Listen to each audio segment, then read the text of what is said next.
dari salah satu daerah di Sumatera Selatan yang memiliki beragam cerita serta budaya yang kental akan Melayunya. Dan inilah Kecamatan Sekayu, Musi, Banyuasin.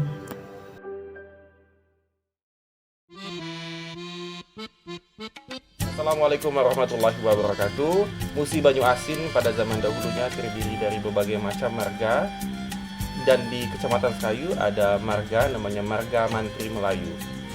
Tercatat pada catatan Belanda pada Almanak Zuriat pada tahun 1936, diangkatlah Depati Muhammad Daud sebagai pemimpin Marga Mantri Melayu. Secara hukum, pada zaman kemargaan menganut sistem hukum tradisi, di mana seperti contoh, apabila ada dua orang yang sedang berkelahi, maka cara penyelesaiannya secara hukum adalah dengan cara mereka didamaikan dengan tradisi punjuk mata atau tepung tawar. Secara politik pada zaman marga, seorang raja atau pangeran atau depati atau besira diangkat berdasarkan jurai tua dari suku yang memiliki pengaruh yang terbesar. Dan pada tahun 1936, pangeran diangkat oleh seorang Afdeling, di mana Musi Banyuasin termasuk bagian dari Onder Afdeling Musi Ilir.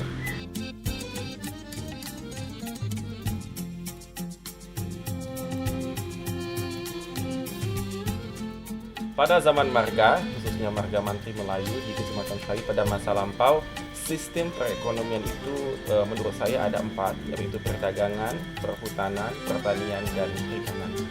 Pada waktu itu, sistem perdagangan yaitu adanya arus bertukar barang, itu berdagang dari Sekayu menuju Palembang. Pada waktu itu, penggunaannya sudah menggunakan motor pos untuk menjual hasil bumi ke kota. Jadi diambil dari pedesaan sebelum dikumpulkan, kemudian dibawa diperjualkan di kota. Dari sistem pertanian, pada masa zaman marga, masyarakat Musi Banyuasin masih bercocok tanam menggunakan tada hujan, yaitu menanam padi di sawah. Kemudian pada perhutanan, pada zaman marga, masyarakat mengambil kayu untuk diolah sebagai bahan baku pembuatan rumah. Kemudian dari sistem ekonomi perikanan, pada masa lampau, masyarakat Musi yang hidup di sepanjang aliran sungai Musi maupun sungai-sungai lainnya dengan cara menggunakan alat tradisional untuk menangkap ikan. Musi Banyuasin adalah wilayah di Sumatera Selatan yang peradabannya sudah cukup lama. Hal itu juga mempengaruhi kehidupan kosmologi dan kepercayaan yang ada di Kabupaten Musi Banyuasin.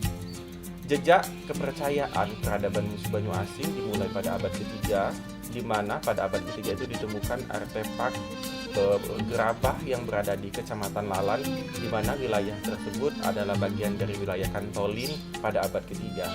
Pada abad ketujuh, pengaruh Buddha ikut mengikuti Sumatera Selatan, dan berdirilah Kerajaan Sriwijaya. Pada abad ke-10, setelah runtuhnya Sriwijaya, pengaruh Hindu masuk. Hal itu dibuktikan dengan ditemukannya situs Teluk Kijing, di mana ditemukan patung perunggu Dewa Durga dan artefak yang lainnya. Setelah abad ke-10, pada abad ke-15, pengaruh kepercayaan pindah ke agama Islam, di mana Kesultanan Palembang mengirim para kuyang untuk menyebarkan agama Islam. Hal itu ditemukan di berbagai kecamatan yang ada di Kabupaten Musi Banyuasin. Pada zaman kemargaan ditemukan pengaruh dari Cai Merogan, ditemukannya Al-Quran tulisan tangan di desa Sangadesa.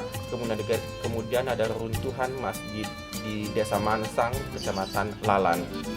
Zaman sekarang, mayoritas masyarakat Musi Banyuasin mengeluk agama Islam, tetapi kepercayaan itu masih menyangkut hal-hal animisme seperti yang terkandung dalam mantra, seperti ucapan gulam-gulaman, mambu tidak ciuman, rupa tidak kelihatan, aku duduk seperti tatal segelintau, aku berdiri seperti daun selembar, ucap 6 gumam Sleman, aku anak Adam, Nabi Muhammad hak kata Allah.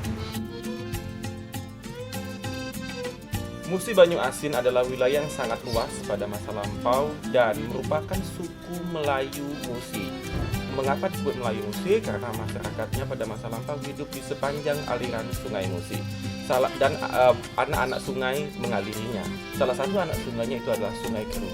Di Sungai Keru ada tradisi adat yang masih bertahan pada masa lampau sampai sekarang, yaitu tradisi sedekah lemang kuyang burung jauh. Sedekah lemang kuyang burung jauh dilakukan setelah hasil panen di desa Kertayu, dan untuk menghormati kuyang burung jauh atau kuyang Tumamnya sebagai tokoh penyebar agama Islam di desa Kertayu, kecamatan Sungai Keru.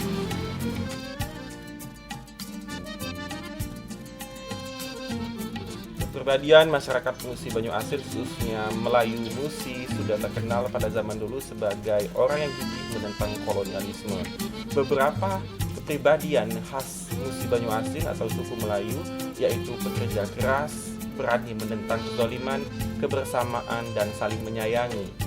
Salah satu falsafah pekerja keras yang terdapat pada ungkapan peribahasa masyarakat Musi Melayu yaitu "Kalau dak begawe, dagu dak begoyang".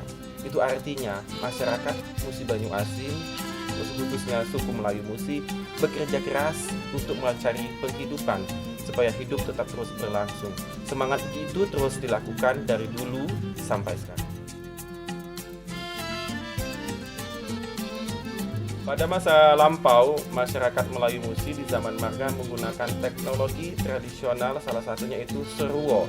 Seruo adalah alat untuk menangkap ikan yang digunakan masyarakat Musi Banyu Asin. Seni kebudayaan yang berasal dari Musi Banyu Asin yang masih melekat zaman sekarang adalah seni tari, yaitu tari stabi. Tari stabi adalah tari untuk menghormati tamu agung, para raja atau orang yang berdatang ke Musi Banyu Asin. Tari stabi difalsafai oleh kedatangan tuan kolonial Belanda datang ke marga Mantri Melayu pada masa lalu. Sebagai salam penutup, saya akan mengucapkan salah satu tradisi lisan yang berasal dari Melayu Musi Banyu Asin, yaitu senyang. Siang agai makan kuaci, makan barang same buasi. Cukup sekian acara ini, saya ucap ke terima kasih.